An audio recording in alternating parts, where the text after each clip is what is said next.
Il y a 2 siècles, quand vous aviez réussi, vous étiez dodu.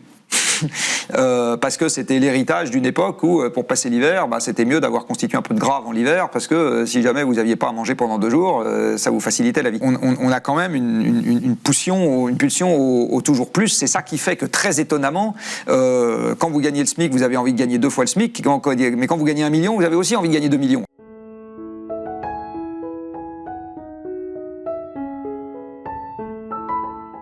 Ça fait des décennies en fait que les critiques du nucléaire disent on n'a jamais de moment de consultation. Et au final, la société française ne s'est jamais prononcée sur être favorable ou défavorable au nucléaire. Finalement, c'est une question qui se pose à une société.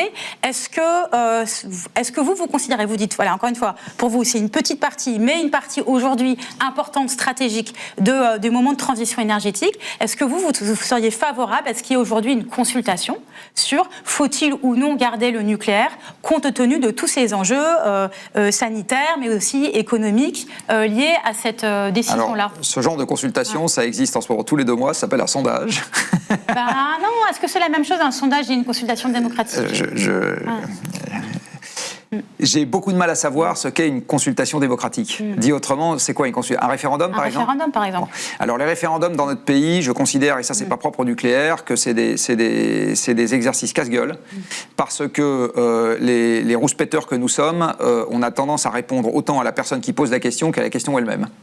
C'est très difficile dans notre pays. On serait chez les Suisses, je vous dirais pas ça. Parce qu'ils sont routiniers. Oui, parce que ça participe de la culture du pays, etc. Et puis du reste, chez les Suisses, il y a eu des référendums sur le nucléaire et qui, à 10 ans d'intervalle, ont donné des résultats opposés. Chez les Suédois, c'est exactement pareil. Donc, voilà. Donc, est-ce qu'un référendum sur le nucléaire, c'est la fin de l'histoire pour toujours, avec un grand moment démocratique, etc. Je suis pas sûr. Parce que les circonstances changent, etc. Alors, est-ce qu'il y a un mode parfait de consultation de la population sur un sujet précis? Je suis pas sûr, malheureusement, quel que soit le sujet. Le débat, il vit avec la presse, avec les même si c'est un exercice imparfait, et très imparfait du reste, avec les sondages, avec les essais, enfin voilà. Je suis pas sûr, encore une fois, qu'il y ait un truc très particulier qu'il faille idéaliser. Il y a 20 ans, j'avais écrit dans un bouquin que sur le changement climatique, il faudrait faire un référendum pour demander aux gens est-ce que vous êtes d'accord pour qu'on continue notre mode de vie et puis advienne que pourra, ou est-ce que vous êtes d'accord? Bon, mais en fait, c'était une idée naïve. J'assume tout à fait d'avoir une idée naïve.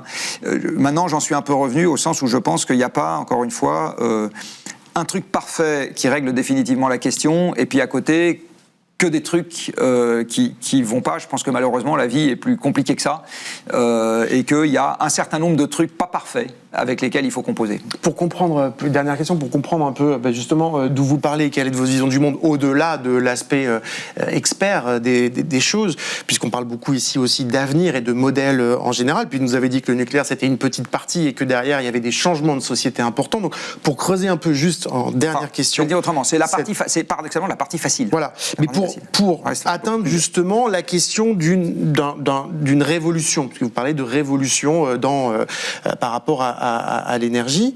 Est-ce que c'est juste finalement en changeant le mix, en modifiant un peu quelques habitudes? D'autres disent le changement, le véritable changement pour justement essayer de tenir les clous des objectifs qu'on s'est fixés, peut-être 1,5, 2%, 2 degrés, mais peut-être pas beaucoup plus que ça, sinon ça va être très difficilement vivable, ce serait d'interroger les fondements de notre modèle économique et d'interroger le capitalisme et le néolibéralisme tel qu'il est aujourd'hui. Est-ce que vous dites, finalement, pourquoi pas, mais c'est pas la priorité là? Alors, c'est un débat intéressant. Alors, je vais le complexifier un peu. La société occidentale est aujourd'hui très largement capitaliste et libérale, mais on a connu des expériences de systèmes un peu différents ou très différents en Chine, où on a eu plutôt au début une espèce de capitalisme d'État, qui n'a pas montré que c'était particulièrement plus doux pour l'environnement. On a eu également en Union soviétique quelque chose qui ressemblait à un capitalisme d'État et qui n'a pas non plus été spécialement plus doux pour l'environnement. Donc je pense que malheureusement le mal est plus profond, si je puis dire, que le système politique ou que la construction politique du moment. C'est quoi? C'est que l'humanité ne changera pas de modèle de surconsommation? C'est qu'on a des pulsions animales, entre guillemets, qui nous poussent à faire des choses qu'on ne devrait pas faire. Par exemple, connaissez la fable de la cigale et de la fourmi. La vertu dans cette affaire est du côté de l'accumulation. Parce qu'on ne sait jamais, c'est la précaution, etc. Il y a 2 siècles, quand vous aviez réussi, vous étiez dodus. Parce que c'était l'héritage d'une époque où, pour passer l'hiver, c'était mieux d'avoir constitué un peu de gras avant l'hiver, parce que si jamais vous n'aviez pas à manger pendant 2 jours, ça vous facilitait la vie. Donc en fait, on hérite, et notre code génétique n'a pas changé en 2 siècles, et même pas en 1000 ans. Donc on hérite de réflexes et d'une constitution biologique, j'ai envie de dire, qui nous pousse gentiment. Alors c'est heureusement pas la seule caractéristique que nous avons. On est aussi des animaux sociaux, on connaît la coopération, on connaît l'entraide, on connaît etc. Heureusement.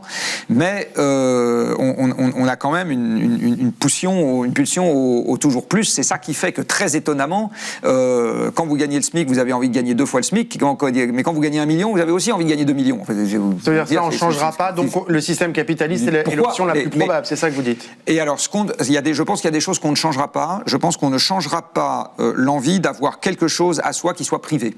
Alors, entre la totalité de l'appareil productif et juste un bout d'appartement, il y a tout un tas de nuances de gris. La question est là où on met le curseur.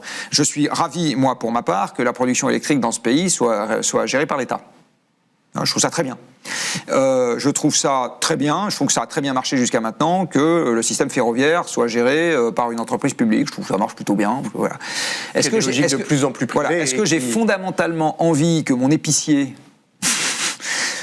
soit pas propriétaire de son épicerie ou que... je ne parle pas forcément de mode d'organisation de la société, je vous parle de décroître collectivement et de rompre avec j'entends, mais parce que mon épicier est aussi un capitaliste, d'accord, il est propriétaire de son outil de production, il a une société commerciale, etc. Donc en fait pour moi, le vrai débat, c'est un débat de curseur, c'est-à-dire, est-ce qu'aujourd'hui on est allé trop loin dans le libéralisme? À l'évidence, oui. Est-ce qu'aujourd'hui le capitalisme est bien régulé? À l'évidence, non. Donc il y a tout un tas de trucs qu'il faut changer. Est-ce qu'il faut totalement supprimer l'idée même qu'il y a un bout de capitalisme dans un coin? Je ne suis pas sûr. Voilà, on en est loin, de toute façon. Non, mais voilà, c'est ça. Pour moi, il me semble qu'en plus, le seul débat qui, par ailleurs, a une portée un peu pratique, c'est celui-là. Parce que si on est dans une espèce de rêve romantique qui n'a pas de chance de se réaliser, en fait, on perd un peu son temps à essayer de le faire avancer. Moi, vous n'êtes pas romantique. Merci, Jean-Marc. Oui, dans certaines circonstances. Merci, Jean-Marc.